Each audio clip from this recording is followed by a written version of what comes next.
Here is the iteration of Lloyd's procedure when we try to clustering the capitals of the lower 48 states and the District of Columbia into case-4 clusters.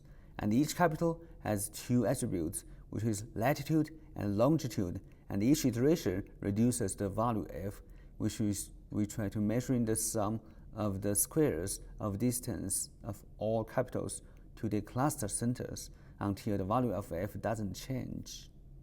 The first step of Lloyd's procedure is to choose k cluster centers. In this case, we have 4 cluster centers that are chosen to be the capitals of Arkansas, Kansas, Louisiana, and Tennessee.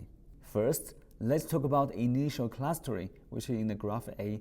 The capitals are initially grouped into 4 clusters with chosen centroids. So the function f denotes the sum of the square distances from each capital to its nearest cluster center, starting at the value 3659.13.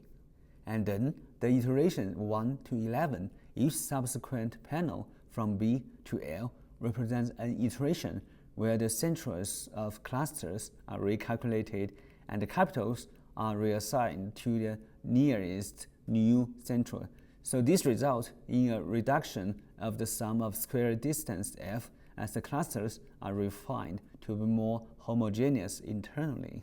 For example, here, for the iteration 1, we have the f value, which is 2129.76, to the iteration 11, which f value is 1395.73, so that we can observe that how the cluster region adjusts and how the sum f continuously decreases, which indicating it has better clustering in each step.